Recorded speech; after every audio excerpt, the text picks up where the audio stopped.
ان کے علاوہ جو لوگ ہیں اللہ تبارک و تعالیٰ کے سامنے کھڑے ہوں گے، اللہ ان سے ان کے عمر کے بارے میں پوچھے گا کہ فیما افنا، اے بندے ہم نے تجھے عمر عطا فرمائی تھی، اس عمر کو تم نے کہاں خالی کیا، کہاں گمایا، کیسے گزاری تم نے یہ عمر؟ 20 برس کی، 40 برس کی، 30 برس کی، 60 برس کی، 100 برس کی، 150 برس کی، 200 برس کی، جتنی بھی زندگی اللہ تعالیٰ نے دی تھی اس کو تم نے کہاں سے؟ نمبر 1 وعن شبابہ فیما ابلاہ، اللہ جوانی کے بارے میں پوچھے گا کہ میں نے تجھے جوانی عطا کی تھی، اسے کہاں پرانی کیا تم نے،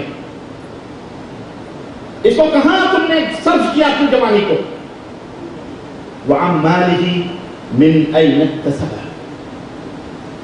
اللہ تبارک تعالیٰ پوچھے گا جو مال تم نے کمایا تھا وہ کیسے کمایا تھا، تم نے کہاں سے کمایا؟ کتنے سوال ہوئے یہ؟ 3۔ چوتھا سوال ہوگا وفیما انفقہ، جو مال تم نے کمایا تھا کہاں سے کمایا تھا؟ اور چوتھا ہوگا کہ خرچ کہاں کیا تھا؟ وہ لسٹ پیش کی جائے، وہ نرخ بھی پیش کیا جائے، وہ فاتورہ پیش کرو، تم نے جو مال کمایا تھا کہاں سے کمایا تھا اور کہاں تم نے اس کو خرچ کیا تھا۔ وَمَاذَا عَمِلَ فِي مَا عَلِمَ، اور جو علم تم کو دیا گیا تھا، جو علم تم کو حاصل ہوا تھا، اس علم پر تم نے عمل کتنا کیا، وہ اس علم پر تم نے عمل کیا کتنا کیا تھا۔ میرے عزیزوں، میرے بھائیوں، یہ 5 سوالات ہیں جو لازمی ہوں گے، اور کیسے ہوں گے سنو وہ بھی۔ کیسے اللہ تبارک تعالیٰ کے سامنے تمہیں کھڑا ہونا پڑے گا؟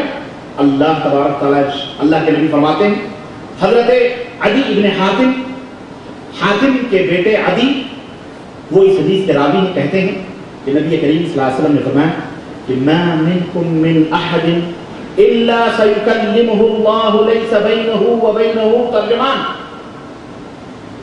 کہ تم میں کا کوئی بھی ایسا آدمی نہیں ہوگا جس سے کہ اللہ تبارک و تعالیٰ اپنے سامنے کھڑا کر کے سوال نہ کرے، اللہ اور اس کے درمیان کوئی تیسرا ترجمان، ٹرانسلیٹر نہیں۔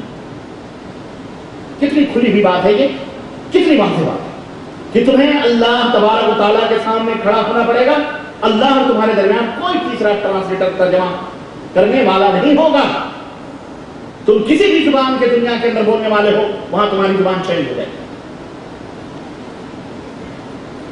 وہ بندہ جب اللہ کے سامنے کھڑا ہوگا اور اس کے درمیان اور اللہ کے درمیان کوئی ترجمان نہیں ہوگا، فَيَنْظُرُ أَيْمَنْ مِنْهُ أَيْمَنَ مِنْهُ فَلَا يَرَى إِلَّا مَا قَدَّمَ، جب اپنے داہنی طرف نظر اٹھا کر کے دیکھے گا کہ کوئی سفارشی نظر آ رہا ہے کہ نہیں آ رہا ہے، اللہ کے نبی فرماتے ہیں جب داہنی طرف دیکھے گا تو اسے اس کے اعمال نظر آئے۔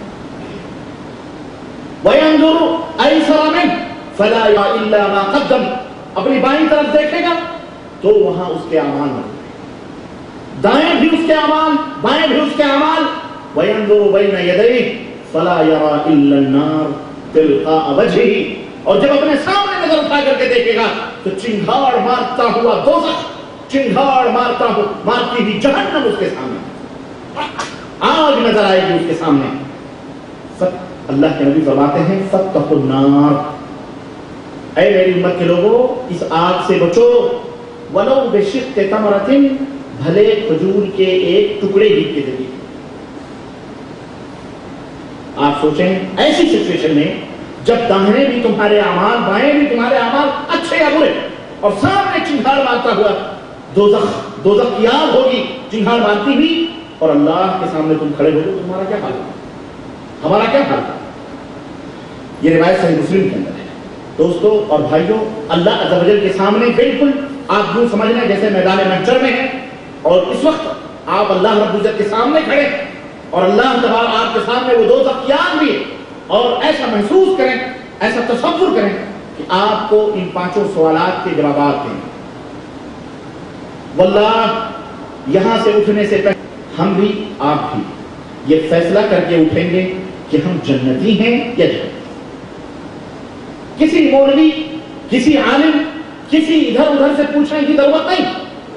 خود ہم اپنے زمین سے پوچھیں کہ یہ پانچوں سوالات جو کیے گئے ہیں ان کے جوابات ہم صحیح ڈھنگ سے دے سکتے ہیں یا نہیں. ہم خود فیصلہ کر لیں گے کہ ہم جنتی ہیں یا جنتی. دور جانے کی ضرورت نہیں ہے. میرے عزیزوں، میرے بھائیوں، اللہ تبارک و تعالیٰ اس وقت جب اللہ کے سامنے کھڑے ہوں گے کتنی شرم آئے گی، کتنی حیا آئے گی ہمیں، اور کس طرح کتنی کیسے ہم اللہ تبارک و تعالیٰ کے سامنے کھڑیں گے جب اللہ عز و جل فرمائے گا یا عبدی، اے میرے بندے، آتیتک وخولتک، میں نے تجھے دیا اور تجھے میں نے آزاد بھی چھوڑا، وانعمت علیک، اور میں نے اپنی نعمتیں تجھے عطا فرمانی، فماذا صنعت، تو میری نعمتوں سے تم نے کیا کیا؟ فیقول، تو وہ بندہ کہے گا یا رب جمعتہ فمرتہ فترکتہ اکثر ما کان، اے اللہ میں نے تو نے جو نعمتیں دی تھی اس کو میں نے جمع کیا، اس کو میں نے بڑھایا، اس کے اندر ہم نے زیادتی کی اور پھر چھوڑ کر کے چلا ہے جتنا تھا اس سے کہیں زیادہ چھوڑ کر کے اے اللہ میں چلا آیا ہوں. فارجعنی آتیک بہ، مجھے واپس کر دے، میں وہ لے کے آتا ہوں. فیقول، تو اللہ یقول تعالی، تو اللہ تعالیٰ فرمائے گا ارنی ما قدمت، مجھے اس کی ضرورت نہیں، لیکن تو نے اعمال کون سے کیے ہیں وہ مجھے دکھا. اللہ، جو تو اعمال کر کے آیا ہے، تو نے آج کے لیے کیا تیاری کی تھی، تو نے ہماری نعمتوں کو کھایا پیا بنایا، چھوڑ کے بھی آ گیا، لیکن تو نے آج کے لیے کیا پیش کیا تھا، یہ چیز تو وہاں چھوڑ کے آیا، آج کے لیے تم نے کیا کمایا تھا وہ مجھے پیش کر. اللہ کے نبی فرماتے ہیں فیقول، راوی کہتے ہیں تو اللہ کے رسول صلی اللہ علیہ وسلم فرماتے ہیں فَإِذَا عَبْدٌ لَمْ يُقَدِّمْ، تو پھر جس بندے نے کوئی چیز نہیں کمائی ہوگی، آج کے دن کے لیے پیش نہیں کیا ہوگا اپنے نفس کے لیے اچھے اعمال، فَيُمْضَى بِهِ إِلَى النَّارِ، تو اسے جہنم میں گھسیٹ کر کے ڈالیں گے، وہیں سے اس کو جہنم میں گھسیٹ کر کے. میرے عزیزوں، میرے بھائیوں، اس لیے اللہ سے ڈرو، اس لیے اللہ سے ڈرو، اور یہ حساب و کتاب جو ہونے والے ہیں اس میدان محشر کے اس موقع سے ڈرو. یہ عمر، یہ زندگی جتنی بھی اللہ تبارک تعالیٰ نے عطا فرمائی ہے، یہ بطور امانت، بطور بھیک، بطور مگنی تمہیں اللہ تبارک تعالیٰ دی ہے. اور یہ کیوں دی ہے، اس کیوں پر غور کرو کہ ہم اس دنیا میں کیوں آئے، اللہ تبارک تعالیٰ نے ہمیں کیوں عطا فرمائی. اور اللہ عز و جل پوچھے گا، اور اپنی جگہ سے ہم اور آپ ہٹ نہیں سکتے. سوال ہوگا، بتاؤ عمر کس کس کام میں تم نے صرف کی، سن بلوغ سے لے کر بالغ ہونے سے لے کر اور موت کے آخری لمحے تک، موت تک، عمر کے ہر سال، ہر ماہ، ہر دن، ہر گھنٹے، ہر منٹ، ہر سیکنڈ کے بارے میں تم سے، ہر لمحے کے بارے میں اللہ تبارک تعالیٰ تم سے سوال کرے. اس سال تم نے کیا کیا، اس لمحے تم نے کیا کیا، اتنے گھنٹے میں تم نے کیا کیا. تو اے قیامت کے اوپر ایمان لانے والے مسلمانوں، اے آخرت کے اوپر یقین رکھنے والے مومنوں، اے اللہ تبارک و تعالیٰ کے سامنے کھڑے ہونے والے اللہ کے بندوں، سوچ لو، ساری زندگی کے لمحے لمحے کا حساب دینا ہوگا. سوچ لو کہ تمہیں کیا جواب دینا ہے. تم سوچتے ہوگے کہ جھوٹ سے کام چل جائے گا، جیسے دنیا میں جھوٹ بول کر عدالتوں میں، محکموں میں، ججوں کے سامنے، بڑوں کے سامنے جھوٹ بول کر ہم اپنی تنخواہ یا اپنا مال یا اپنی دنیا ہری کر لیتے ہیں، ہم خوش ہو جاتے ہیں. میرے عزیزوں، ہم وہاں بھی جھوٹ بول کر کے کامیاب ہو جائیں گے؟ ہرگز نہیں. سنو، جس دن تم جھوٹ بولو گے، تمہارے یہ ہاتھ، تمہارے یہ پاؤں، تمہاری آنکھیں، تمہارے یہ کان، جسم کے روکتے روکتے تمہاری زبان سے جھوٹ نکلے گا. رب کی قسم ہے، جسم کے روکتے روکتے چیخ پڑیں گے، پکار اٹھیں گے، اے پاک پروردگار، یہ جھوٹ بول. اللہ نہیں کہتا. تمہارے جسم کے یہ ہاتھ، یہ آنکھیں جس سے تم برائیاں دیکھتے ہو، یہ کان جس سے تم برائیاں سنتے ہو، یہ زبان جس سے تم برائیاں بکتے ہو، یہ پاؤں جس سے تم برائیاں کرتے ہو اور برائیوں کی طرف جاتے ہو، یہ تمام کے تمام تمہارے خلاف گواہ ہیں. اللہ اس دن تمہارے منہ پر مہر لگا دے گا، حکم دے گا، اے روکتے، اے بال جسم کا ایک ایک روکتا بولے گا.